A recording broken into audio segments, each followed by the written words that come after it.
Chevella parliament BRS అభ్యర్థి కాసాని జ్ఞానేశ్వర్ మహేశ్వరం నియోజకవర్గం లేమూరు గ్రామంలో ఇంటింటికి తిరిగి ప్రచారం చేశారు. కాగా ప్రచారంలో ఆయన కుమారులు సుధాకర్, సతీష్, కోడలు శ్వేత పాల్గొన్నారు. బీఆర్ఎస్ హయాంలో అందరికీ సంక్షేమ పథకాలు అందాయన్నారు.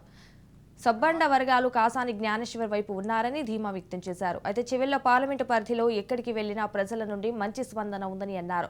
చెవెళ్ల పార్లమెంటులో బీఆర్ఎస్ జెండా ఎగురవేయడం ఖాయమన్నారు. పార్టీ బలపరిచిన అభ్యర్థి కాసాని జ్ఞానేశ్వర్ మునరాజు గారు ఎక్కడ చూసినా బ్రహ్మరథం పడుతున్నారు. చెవెళ్ల పార్లమెంట్స్ నియోజకవర్గ సభలో 7 అసెంబ్లీ కాన్స్టిట్యున్సీలు మహేశ్వరం, రాజేంద్ర నగర్, షెల్లింగంపల్లి కాన్స్టిట్యున్సీ, తాండూరు, వికారాబాద్, చెవెళ్ల మొత్తం 7 కాన్స్టిట్యున్సీలు ఎక్కడ చూసినా బ్రహ్మరథం పడుతున్నాము. ఆల్రెడీ గెలిచినామని కన్ఫర్మ్ విన్ అయిపోతున్నాము. ఎక్కడ చూసినా బాగా వెల్కమ్ చెప్తున్నారు. ఇంకా మెజార్టీ రావాలని ప్రజల్లో స్పందన బాగుంది. జ్ఞానేశ్వర్ గారు జిల్లా పరిషత్ చైర్మన్ ఉన్నప్పుడు, ఎమ్మెల్సీగా ఉన్నప్పుడు మా బాబాయ్ కాసాని జ్ఞానేశ్వర్ గారు ఎన్నో సేవలు చేశాడు, ఎన్నో కార్యక్రమాలు చేశాడు. అభివృద్ధి అనేది అప్పుడు బాగా చేశారు. ఆయన ఇంకా చేయాలంటే ఆయనకు ఇంకొక అవకాశం, ఎంపీ అయితే మన గొంతు అనేది, మన బీసీ గొంతు అనేది పార్లమెంటు చూడాలని కోరుకుంటూ అందరూ ఐక్యతతో ప్రతి ఒక్కరు మెజార్టీతో మన ప్రతి ఒక్కరు కారు గుర్తు పైన ఓటేసి జ్ఞానేశ్వరన్నను మన ఎమ్మెల్సీ అది ఎంపీ అభ్యర్థిగా పార్లమెంట్ పంపిస్తే బాగుంటుంది. Thank you. బీసీ మరియు 93 కులాల రాష్ట్ర అధ్యక్షుడిగా ఉన్న కాసాని జ్ఞానేశ్వర్ గారిని చేవెళ్ల బీఆర్ఎస్ ఎంపీ అభ్యర్థిగా నియమించినందుకు చాలా గర్వకరంగా మరియు రుణపడి ఉన్నాము.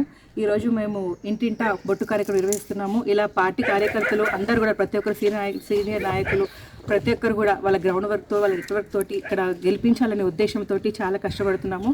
మరి కేసీఆర్ గారు వారి నాయకత్వంలో ఉన్నప్పుడు మనకి కరెంట్ కానీ, రుణమాఫీ కానీ, రైతులకు కళ్యాణ లక్ష్మి ఇలాంటి చాలా పథకాలు కూడా మనకు వచ్చాయి. మళ్ళీ ఇప్పుడు అవన్నీ కూడా మనకి అందకుండా పోయాయి. మరి మన కరెంట్ రూలింగ్ పార్టీకి కరెక్ట్ అపోనెంట్ ఉండాలంటే అది కాసాని జ్ఞానేశ్వర్ గారే. మరి వాళ్ళు ఒక మంచి మనిషి.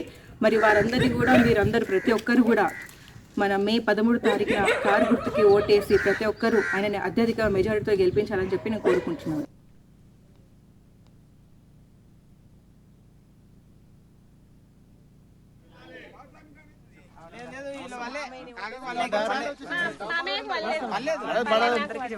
ఒక్క మలకనే వేస్తాడు. 20 ఎకరాలు 10 ఎకరాలు మా ఇంటి 5 ఎకరాల కన్నా మించి అయ్యాడు. అది బాగా ఆలోచించుకోండి.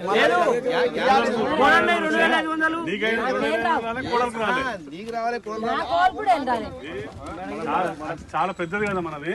అట్లానే కొడుకు కోడలు కుటుంబ సభ్యులు అందరం ఒక్కొక్కరు ఒక్కొక్క దగ్గర కలిసి